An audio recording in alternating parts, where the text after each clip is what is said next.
अस्सलाम वालेकुम रहमतुल्लाहि व बरकातुहू। मेरा नाम है वलीद बिन इजाज़ और आज मैं बात करूंगा उस लाइफ के बारे में जिसको आप में से बहुत से लोग जी चुके होंगे, बहुत से लोग जी रहे होंगे और बहुत से लोग फ्यूचर में जिएंगे। और जो लोग कभी भी इस लाइफ का पार्ट नहीं रहे, उन्होंने भी हमेशा से फैंटेसाइज किया है कि हॉस्टल लाइफ होती क्या है।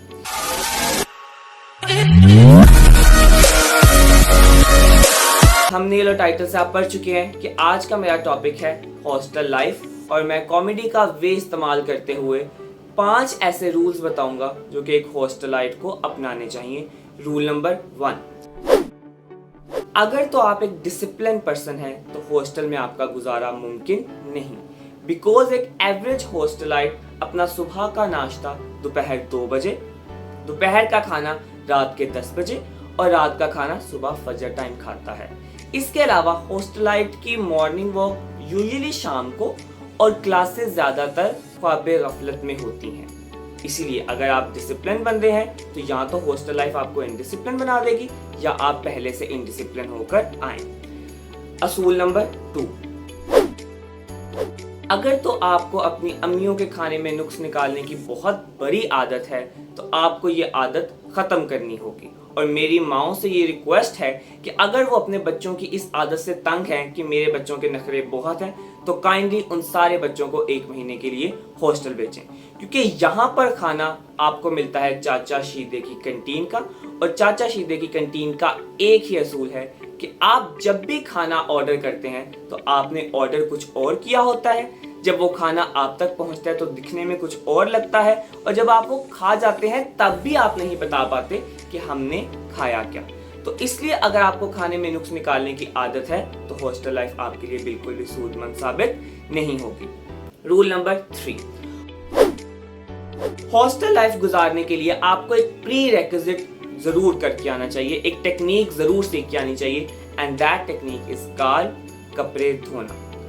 मुझे ये टेक्निक हासिल नहीं थी, इसलिए मुझे बहुत प्रॉब्लम का सामना करना पड़ा।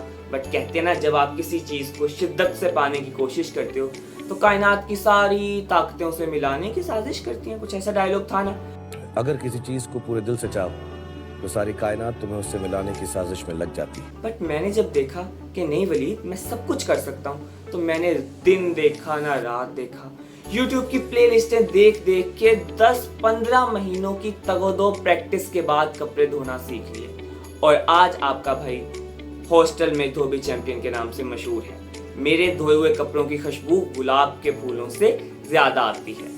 अब तो मेरी धूम इतनी मच चुकी है कि मेरे कपड़े नहीं बल्कि इर्द गिर्द के रूम वाले भी मुझे ऑर्डर देते हैं।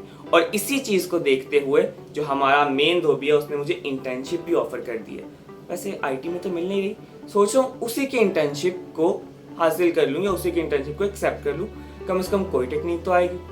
तो इसलिए अगर आप हॉस्टल लाइफ को अच्छे तरीके से जीना चाहते हैं तो कम से कम आपको कपड़े धोना अच्छे तरीके से आते हों। रूल नंबर 4, हॉस्टल की जिंदगी में कोई भी चीज आपकी अपनी पर्सनल नहीं होती। आपके परफ्यूम से लेकर आपकी शर्ट्स तक, आपके शर्ट से लेकर आपके ट्राउजर्स तक, और इसके अलावा सबसे मेन चीज आपकी चप्पल तो आपकी बिल्कुल भी नहीं होती। बिकॉज अगर एक हॉस्टल के फ्लोर में टोटल 40 रूम्स हैं तो उस 40 रूम्स में सिर्फ 10 या 12 चप्पलें होंगी जो कि 80 से 85 लोग इस्तेमाल कर रहे होंगे। अक्सर ये होता है कि एक हॉस्टलाइट पहन के किसी की चप्पल जाता है, वापस किसी और की चप्पल के साथ आता है। तो हमारे लिए जस्ट अ विंडो शॉपिंग, कौन सी चप्पल हमें जिस रूम से अच्छी लगेगी वो हम उसको आसानी से उठा लेंगे। हाँ, जब कोई नई चप्पल लाता है तो वो जरूर ये लिख के लगा देता है कि चप्पल चोरी करने वाले का मुंह काला। पर आपने तो ये देखा ही हुआ है कि पाकिस्तान में जहाँ ये चीज लिखती है कूड़ा फेंकना मना है, वहाँ सबसे ज्यादा कूड़ा होता है। इसीलिए जहाँ पर ये लाइन लिखी होती है कि यहाँ पर चप्पल चोरी करना मना है या चप्पल चोरी करने वाले का मुंह काला, वहां से चोरी करना या वहां से उठाना तो अपना फर्ज समझते हैं और वो स्वैग अपना ही है। इसके अलावा 2 टेक्निक्स जो आपको आनी चाहिए, वो टेक्निक्स हैं उधार मांगना, ये तो सारे सीख जाते हैं। The second thing is that उधार माफ करवाना। उधार मांगना मुश्किल नहीं है, बट उधार को माफ करवाना ही असल टेक्निक है और यही एक हॉस्टलाइट अपने पहले महीने की जिंदगी में सीखता है। क्योंकि बेशक एक हॉस्टलाइट जितना मर्जी अमीर हो, लेकिन आखिरी 10 दिन वो दुनिया का सबसे बड़ा फकीर होता है, बिकॉज अपना सारा खर्चा पहले 20 दिन कर चुका होता है और आखिरी 10 दिन वो सिर्फ उधार पर ही गुजारा कर रहा होता है। जहां वो 3 टाइम का खाना खाता था, अब वो 1 टाइम का खाना खा रहा है। जहां पर वो नेस्ले की मिनरल वाटर की बोतल से नीचे बात नहीं करता था पहले 15-20 दिन, अगर बहुत अमीर है, अगले 10 दिन वो फिल्टर का पानी पीने को भी तरसता है, कहीं इसके भी पैसे ना चार्ज कर लीजिए। सफाई। एक नॉर्मल हॉस्टलाइट की जिंदगी में 3 तरह की सफाइयां होती हैं जो कि जिन पर वो गौर करते हैं। नंबर 1 इज अपने जिस्म की सफाई, मतलब नहाना वगैरह।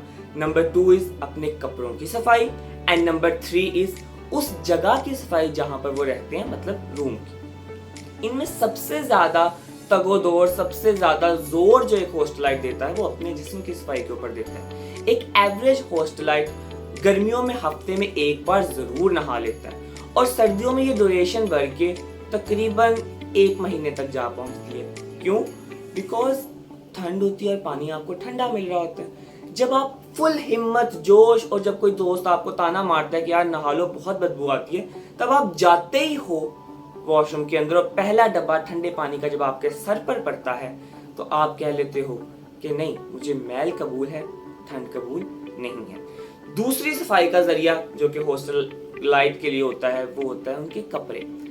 कपड़े अगर एक दफा आपने धो लिए तो आप उन कपड़ों को आसानी से 4 बार पहन सकते हैं। 4 दिन की बात करूं, 4 दिन पहन सकते हैं। और उसके बाद क्या सोच रहे हैं, धोएंगे? नहीं, उसके बाद दोबारा आयरन करके 3 दिन मजीद पहनेंगे, बिकॉज 7 दिन एक कपड़ा आपने चलाना ही चलाना होता है। हाँ, ये जरूर हो सकता है कि अगर व्हाइट कलर की शर्ट हो तो वो शायद मैल की वजह से थोड़ी ऑफ वाइट हो जाए, लेकिन वो तो आपके लिए फायदा है ना। एक शर्ट में 2-2 कलर के फायदे हासिल करेंगे आप।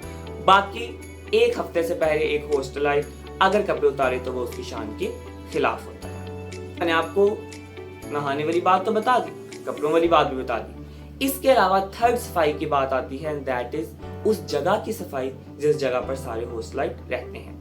नॉर्मली जब हॉस्टल में सारे बॉयज रहते हैं तो वो उस माहौल के आगाह हो जाते हैं। एडेप्टेशन हॉस्टलाइट की बहुत स्ट्रांग होती है। बदबू हो उस कमरे में, कूड़ा क्रिकेट हो, कुछ भी हो, उनको कोई फर्क नहीं पड़ता, वो रहने के आदी हो जाते हैं। शर्म उनको तब आती है जब उनका कोई रिलेटिव बाहर से आता है और वो कहता है, यार ये तुम किस कबाड़ खाने में बैठे हो। हाँ, उस दिन थोड़ी सी ईगो जरूर हर्ट होती है। उस दिन थोड़ा सा लगता है कि क्या ये सच कह रहा है। जैसे ही वो बंदा फिर जाता है तो हॉस्टलाइट, मतलब एक कमरे के जितने भी बंदे होते हैं, वो एक बड़ी सी काबीना को बुलाते हैं। काबीना में वही सारे लोग होते हैं और एक तवील डिस्कशन के बाद वो ये कहते हैं कि हाँ, अब हमें शर्म के मारे एक झाड़ू खरीद लाना चाहिए पैसे जमा करके। फिर वो क्या करते हैं, सारे पैसे मिलाते हैं और एक झाड़ू को ले आते हैं। लेकिन जब वो झाड़ू को लेकर आकर कमरे में देखते हैं कि गंद की शिद्दत ये झाड़ू बर्दाश्त ना कर पाएगा, तो वो झाड़ू अगली सारी जिंदगी वहां पर ही पड़ा रहता है और वो कहते हैं कि जब वापस से गंदा होना ही है तो दोबारा साफ करने की जरूरत क्या। और कोई ये बहाना लगाता है, यार अब कितना ही टाइम अब और हम यहाँ पर हैं। लेकिन अनफॉर्चुनेटली उन्होंने उसके 2 साल तक भी वहां पर ही रहना होता है। ये कुछ पॉइंट्स थे जो कि हॉस्टल लाइफ की जिंदगी में आप सबको फेस करने होते हैं। हाँ, जाहिर बात है थोड़ा सा ओवर एग्जैजरेशन का सहारा मैंने ज़रूर लिया, मुबालगा राई ज़रूर की, बट एक फ़नी वे में मैंने कोशिश की कि हॉस्टल लाइफ का चार्म आपको बता सकूं।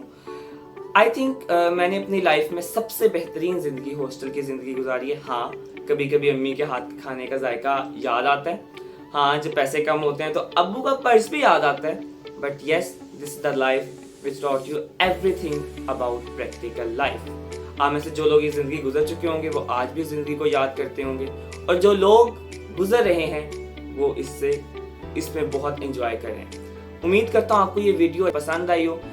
दरअसल मेरे पास अभी वो सारा सामान नहीं है जो कि एक अच्छे चैनल की रिक्वायरमेंट्स होती है, जैसे अच्छा कैमरा, माइक वगैरह। सो अभी आप कंटेंट पर फोकस करें। अगर आपको वीडियो अच्छी लगी हो तो लाइक करें, शेयर करें, सब्सक्राइब करें।